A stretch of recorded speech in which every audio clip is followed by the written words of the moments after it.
Hold on to you. Leave go, mate. At the moment, it's going to cost you more money, you know. It's not going to cost me any money. Here, we break down encounters between the public and the police. We look at the law, the conduct, and the full context so you can understand your rights, their responsibilities, and exactly where the legal line is drawn. Special thanks to Torbinator for allowing us to cover and analyze this police audit. Be sure to subscribe to his channel and support his work. You can find his link in the description below. Torbinator is quietly filming a police car park when an officer suddenly marches over, skipping even the most basic level of courtesy. There is no attempt to explain, no sign of any genuine investigation, just an immediate move toward physical force while claiming he is interfering with police vehicles. The allegation appears completely baseless. Once it becomes clear that he has done absolutely nothing wrong, she does not step back or reassess the situation. Instead, she doubles down and begins threatening to take him in. It comes across less like policing and more like a raw display of authority. Rather than admitting she misread the situation from the very beginning, she seems more willing to intimidate an innocent man than accept that she was wrong. Caroline, can you please answer me? Because you seem to be trying to block me off. Yeah, I'm a bit concerned about you. Hello, I'm asking you, am I detained or I'm leaving because you've seen one day and then don't touch me because that's unwanted contact and it'll be assault, Caroline. So if I could have an officer come to the backyard. Don't touch me, please, don't touch me. Don't touch me. Wait with me, sir. I don't want to wait with you now. Wait with me, sir. No, I'm not waiting with you, miss. Okay, I'm going to ask you to just wait a moment for me. But I don't want to. But I don't want to. Unless you're detaining me, miss, do not touch me, please. Is this your friend? I'm not talking to you no more. Right, I'm going to detain you. Under what? Under suspicion of vehicle interference. Vehicle interference. Okay. I spoke to PC Mitchell, and we said there were some broken vehicles down the back. He said we could get some pictures of them. Isn't that what I've just told you? Okay. Isn't that what I've just told you, miss? I've just got some suspicions that your colleague was potentially going to steal a vehicle. Why don't you go and ask I'm a police officer, I've told you already. Well, why don't you get back on the comms, get on the comms or your phone and ask PC Mitchell if he give us permission, please. Look. The moment she lunges to grab him while he's actively trying to leave, it exposes how hollow this whole engagement actually is. Policing isn't supposed to work by laying hands on someone first and trying to invent a justification afterward. Simply having a hunch about someone interfering with vehicles doesn't grant the authority to detain. That power requires specific, observable facts linking a person to a crime, not just intuition. When her initial hold on the situation slipped, she immediately inflated the stakes, jumping from a guy with a camera to a suspected car thief. That kind of narrative leap isn't careful oversight. It's just someone improvising a reason for an arrest.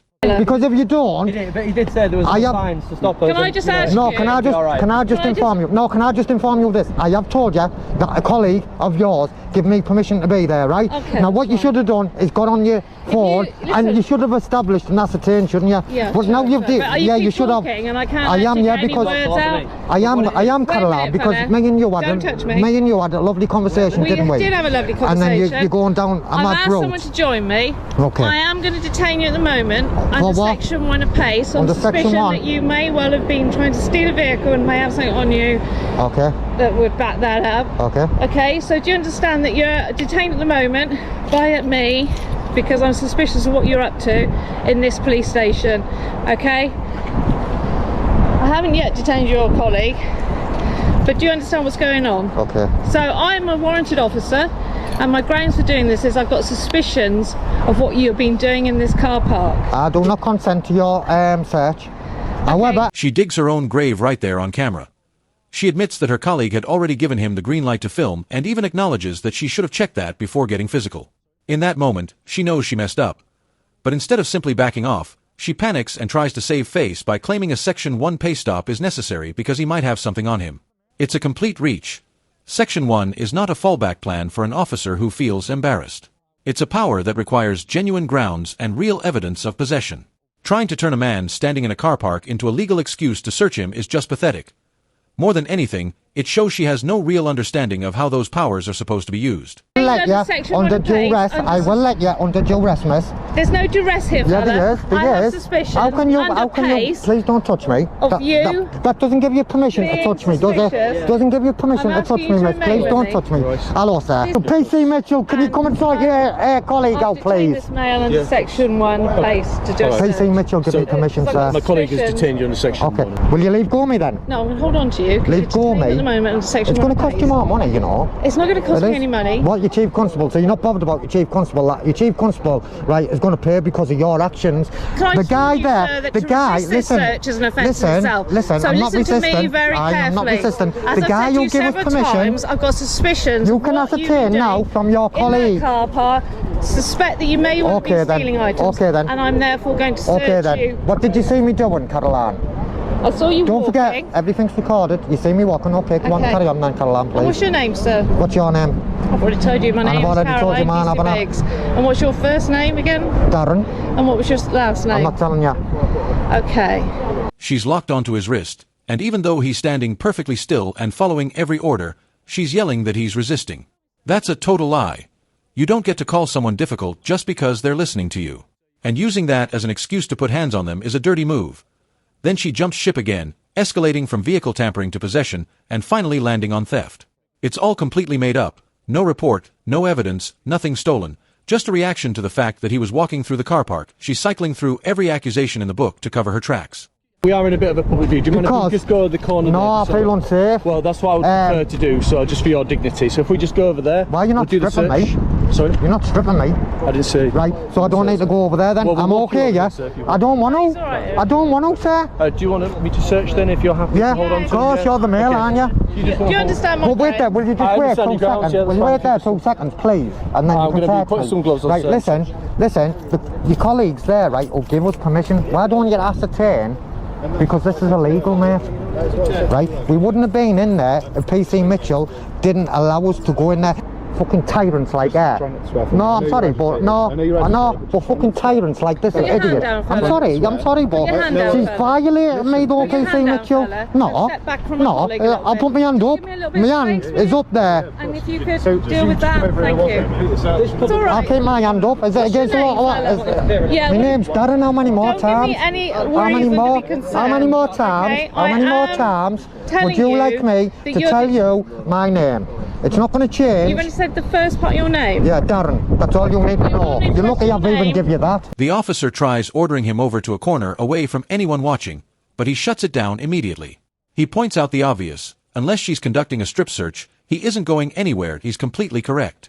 There's no law saying you have to hide away for a simple stop and search just because the police feel uncomfortable with an audience. The hypocrisy is staggering here. Instead of responding to his point, they just carry on trying to shove him around, refusing to do the one thing that would solve this whole mess. Talk to the colleagues standing right there who already gave permission for the filming. They'd rather keep up the act than simply confirm the facts with their own colleague. I need to breathe. I need to breathe. take this Well, off. move then. Move then. I don't have to do what you tell me, sir. You can. I need to breathe. I can't breathe. you I can, need if to you take pull my the mask medication. So you got I your need hands to free, take my... you can do You that. can Please do just that. leave. Go off there. See, that wasn't hard, was it?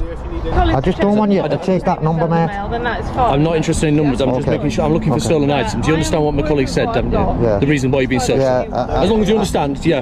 That's all well, I I'm saying don't about. understand. Can I just ask you to keep your hands out the Yeah. bag? Do you want me to keep my hand down? Just keep your hands just there if you want, man. Fucking hell, she's telling me down, you tell me up, man. As long as it's Fucking hell, I away don't from know the whether bag, I'm just coming or process going, it, mate. okay? Right there, then. You guys whip off your I shoulder. don't know whether I'm Have you coming or got any ID going. on you? Have you? I've given you my ID. You're not getting no ID off me. Unlucky. I'm going gloves to on. need your details, though, fella. No, you're not. We No, are, you're not. because No, you're I'm not. Well, you better arrest me then, because you're not Darren, getting you're them. entitled to copy the search. Arrest me. Would you like me to fill the Arrest me. You're not getting them, man. Well, to be honest, sir, I have I've got got the, suspicions Okay, of well, your reason okay. for being There you here. go. Okay. I'd like to know more. Do what you why don't need to PC do. Mitchell has permitted you to walk around this car The park. superintendent's already said as well. He didn't permit us as such, but he did say that there's no signs, and because there's no signs, it's public property and publicly accessible. Under and the section- superintendent agreed. Right. This is where it turns genuinely reckless. When she gets in the way of him trying to use his inhaler, she's not keeping anyone safe. She's endangering him. Breathing isn't up for debate or delay just because she's conducting a stop.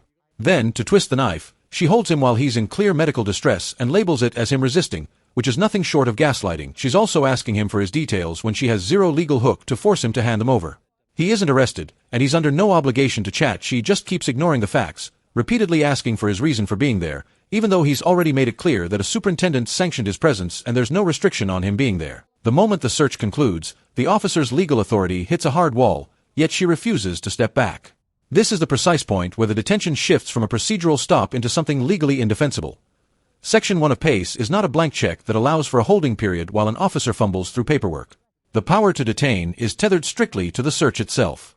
Once that search yields nothing, The legal basis for that detention evaporates instantly. It is staggering to watch the citizen forced into the role of legal instructor, having to clarify that Section 1 provides no entitlement to personal details, by continuing to physically restrain him after the search is finished. She is arbitrarily extending a power she no longer possesses simply because she cannot accept that the encounter is over. Unusual people at the moment. I'm happy the search is completed now, so I'll fill the stop searching on your Good luck behalf. with that. Can I get your... Why are you still holding him? Why are you still holding me? You've detained me for the Section 1 appeal. Yep. He's finished the search, so leave go. Leave go, man. Leave go. He's not getting my details. He's not getting my details. Unlucky then? We will need them. You're not getting them. Section 1 appears, Caroline, does not entitle you my details, does it? I tell you what, your superintendent's not going to be very happy, is he? Because I'm suing you for the search already. So if you want to take my liberty as well, it's going to cost you more, isn't it? So you do what you've got to do. Right? You do what you've got to do. He's already searched me. He's been through every pocket, so I can put my hand in my pocket. And you will step back then. I am stepping. So what shut up then. Going to fill the form in. Is it Darren, did you say? It's Darren. You're not getting no more details from that. Do you identify yourself as a male or female? The really pathetic bit is watching her scramble when the search turns up zip. She's still circling and digging, hoping to twist a complete non-starter into a win. That's not investigating. That's just a refusal to admit she called it wrong. It's got nothing to do with evidence or the law. Everything she does after the search is driven by pure ego. When the facts don't back her up, she doesn't drop it.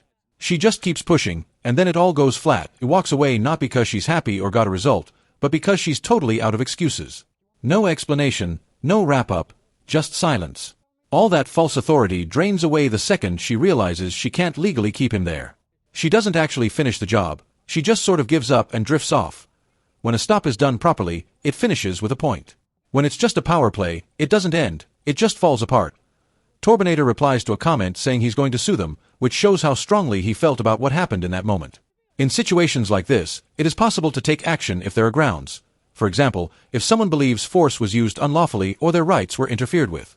However, there's no follow-up or update available here to show whether anything actually came from it. If you found value in this breakdown, make sure you like the video, share it, and subscribe to support the channel and help keep this kind of accountability in the spotlight. I'm the Audit Assessor. This was episode 33.